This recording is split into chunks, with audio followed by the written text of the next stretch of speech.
Le DAF Fresh Morning, c'est 104.5 tonnes de bonne humeur. Tous les matins sur Urban FM.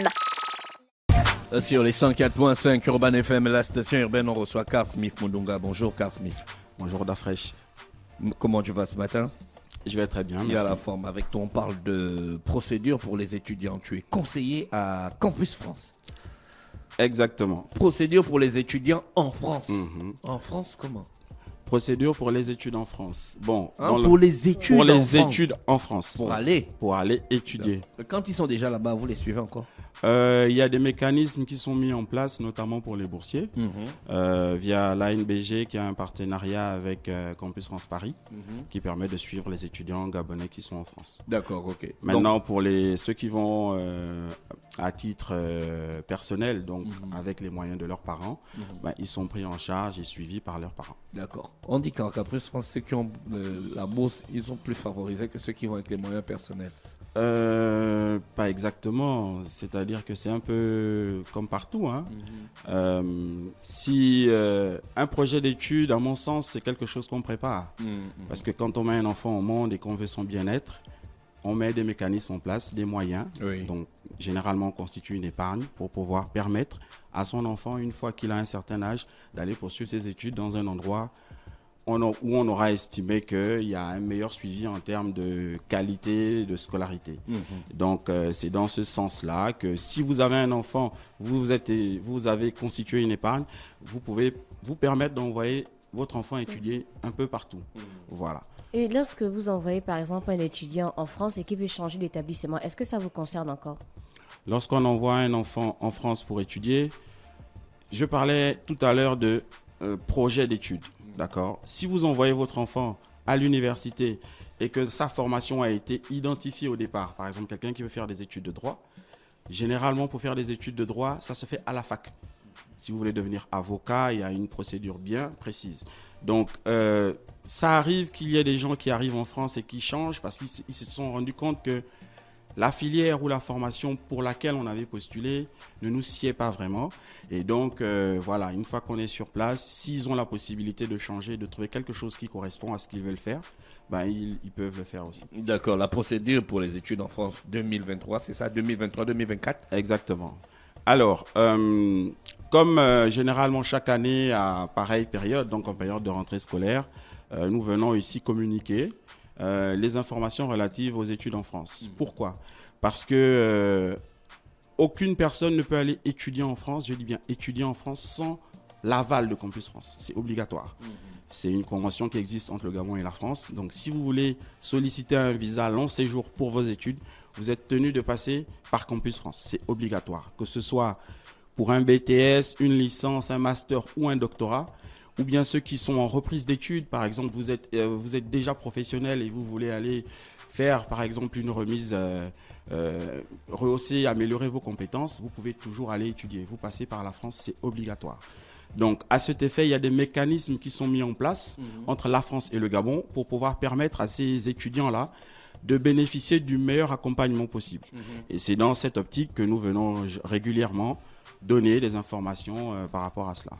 Alors, la procédure, elle s'établit comment? Alors, déjà, le premier élément, c'est le calendrier. Parce qu'il y a des dates auxquelles on ne peut pas déroger. Par exemple, les inscriptions ont commencé là, le 1er octobre. Pour toutes les personnes qui veulent aller étudier en France, les inscriptions sont déjà ouvertes. Et elles s'arrêtent pour les premières années. Donc, les personnes qui vont étudier en licence 1, elles s'arrêtent le 10 décembre. Donc, du 1er octobre au 10 décembre. C'est court, mais je pense qu'on a suffisamment le temps de pouvoir postuler auprès des établissements qui nous intéressent. Pour toutes les personnes qui veulent aller étudier de la licence 2, donc de la deuxième année post-bac, jusqu'en master, c'est le 1er février. Voilà, donc les dates sont très importantes parce que souvent on a un retour, il y a des personnes qui viennent en retard. Ah, je suis venu parce que je veux faire la procédure Campus France, mais après à ce moment-là on ne peut plus parce que ce sont les universités qui acceptent ou refusent les candidatures des étudiants.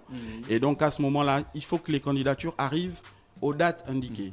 Si les candidatures arrivent après les dates, les dossiers ne seront plus étudiés en fait. Donc c'est ça. D'accord. Pour ceux qui vont passer le bac l'année 2023-2024, leur procédure commence quand?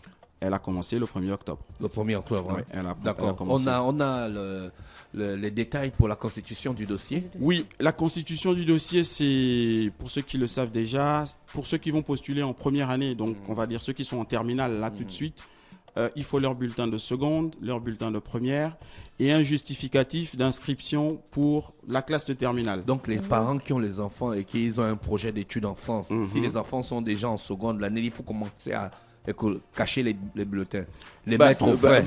Déjà, tout a été harmonisé. On a XGS, je pense que c'est quelque chose qui permet de retrouver facilement les bulletins. C'est vrai que, voilà, mais c'est jouable. Le truc, c'est de conserver. Moi, par exemple, j'ai encore mes bulletins depuis la 5e. Hein.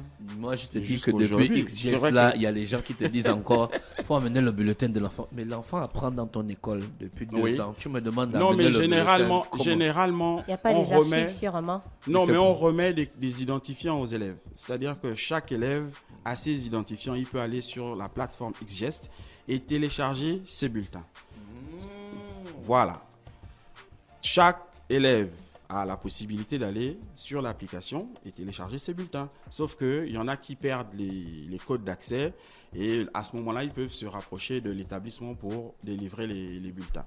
Voilà. Donc, pour les personnes qui vont aller en première année, donc qui sont inscrites en terminale, ce sont les bulletins de seconde, de première, un certificat de scolarité pour l'année en cours, étant donné qu'ils n'ont pas encore en leur possession les relevés et les bulletins de notes de terminale. De terminale, oui. Une pièce d'identité, une photo, un CV, voilà, c'est essentiellement ça. Et pour les mineurs? Les mineurs, ça arrive, il y a des élèves aujourd'hui de 15 ans, 16 ans, même parfois 14 ans. En terminale. Ça fait l'objet d'une procédure un peu particulière parce qu'il faut faire il faut avoir, j'ai oublié le nom, mais il faut faire un document auprès du ministère au ministère de la Justice. D'accord, ok. Pour permettre à l'enfant de pouvoir quitter le territoire et aller étudier en France. Tout ça, ça nous revient à combien en termes de coûts? Les frais d'inscription Campus France s'élèvent à 80 000 francs. Ils ne sont payables qu'une fois au cours de l'année. D'accord. Voilà. Si le dossier est rejeté?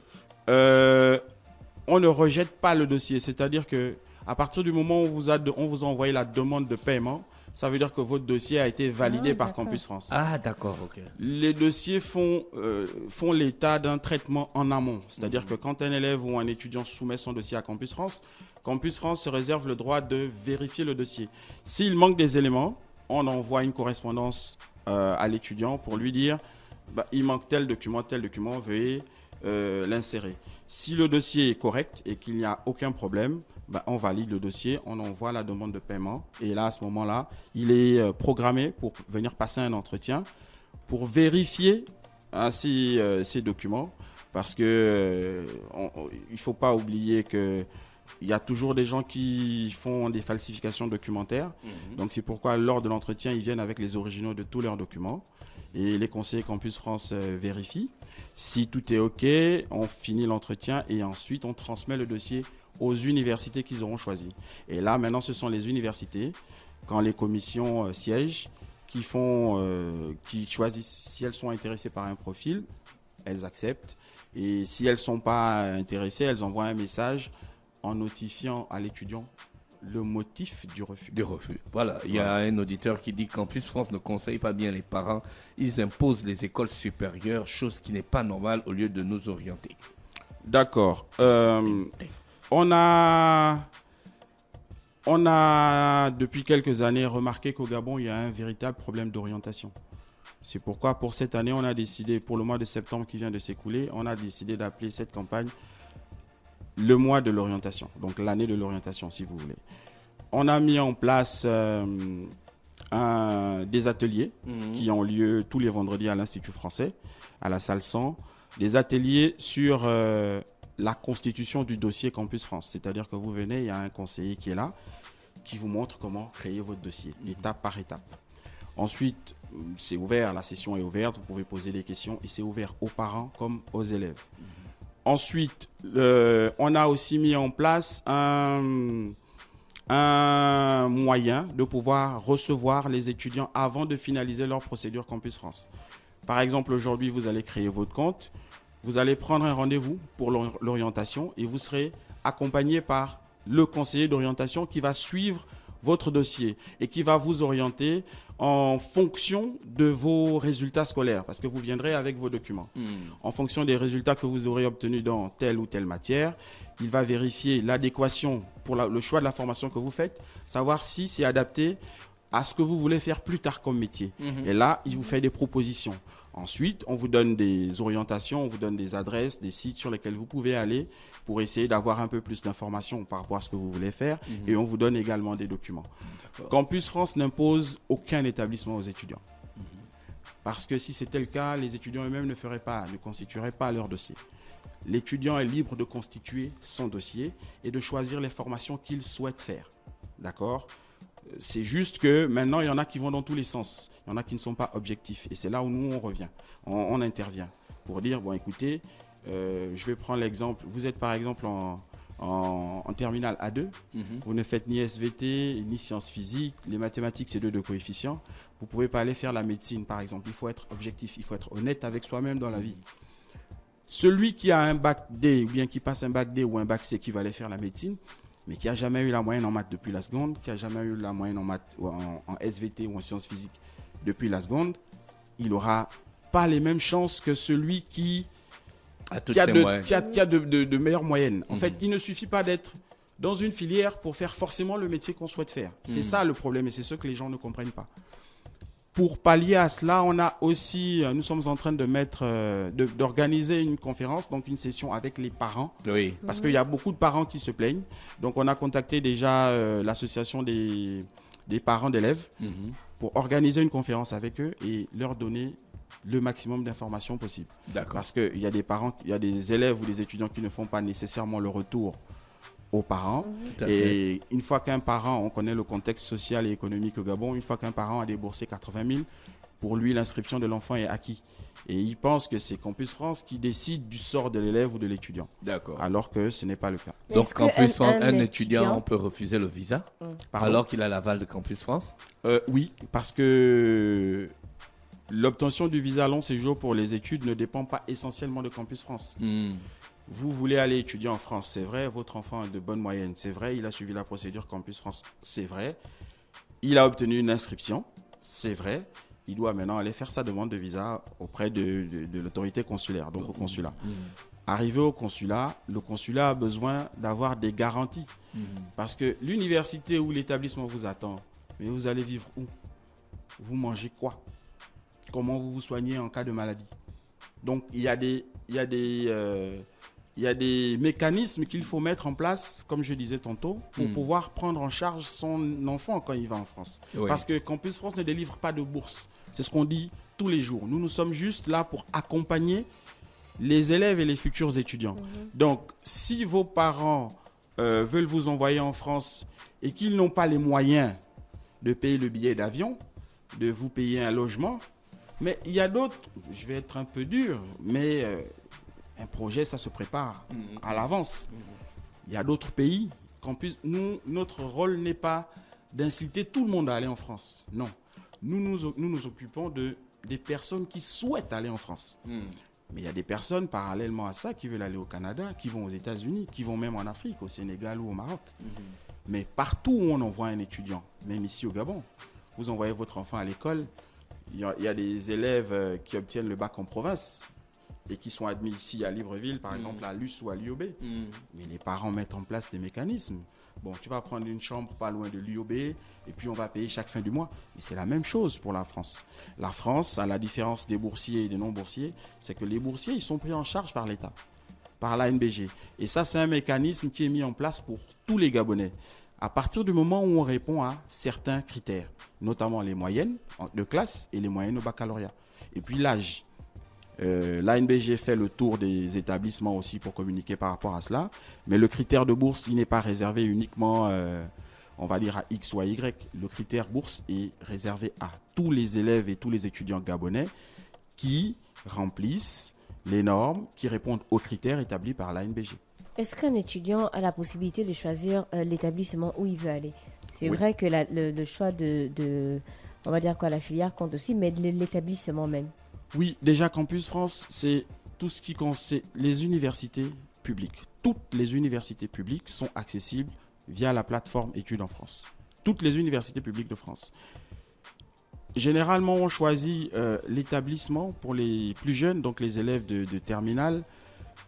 On choisit généralement la ville dans laquelle on a déjà un parent. Vous avez un grand frère, vous avez un oncle, vous avez une tante qui est par exemple à Marseille. Vous vous dites pour des facilités de logement, je vais choisir l'université à Marseille. Si à Marseille il y a 2 ou 3 universités, vous pouvez postuler pour les 2 ou les 3 universités qui sont à Marseille. Maintenant, étant donné que chaque élève ou étudiant a la possibilité de sélectionner 7 universités, ce serait dommage de ne choisir que les 2 établissements dans lesquels il a de la famille, dans la ville de Marseille par exemple, par rapport à l'exemple que je prenais tantôt. Il va vous rester 5 choix. Donc pour éviter que ces choix ne partent à l'eau, soient gaspillés, ce serait bien de choisir aussi d'autres universités. Voilà. D'accord, Monsieur Smith Mundunga, conseiller Campus France, est avec nous pour parler de la procédure pour les études en France. Une procédure qui a démarré depuis le 1er octobre. D'accord. On vous remercie d'avoir accepté notre invitation. Une dernière chose. L'année dernière, on a organisé les journées portes ouvertes au sein de l'Institut français, la première édition. Là, le 20 octobre, on va récidiver, mais on va faire un format un peu plus court. On va faire la journée porte ouverte qui sera accessible justement à tous les élèves et toutes les personnes désireuses d'aller étudier en France. D'accord. Orientation, échange, accompagnement, ce sera au programme. Et les élèves, les personnes qui sont en province se plaignent aussi. Donc du coup, on est en train de mettre en place le calendrier parce qu'on va aller en province pour donner l'information. Il n'y a pas que les élèves qui sont à Libreville qui veulent aller étudier en France. Il y a de très bons élèves qui ont de très bonnes moyennes en province. Donc pour qu'ils soient aussi au fait de ce qui se fait en France, on va faire un tour dans les provinces. Mais pour les dates exactes, ça fera l'objet d'un communiqué ultérieur. Merci d'avoir accepté notre invitation. Vous souhaitez passer une bonne journée à l'écoute des programmes d'Urban FM. Merci. Le DAF Fresh Morning, c'est 104.5 tonnes de bonne humeur. Tous les matins sur Urban FM.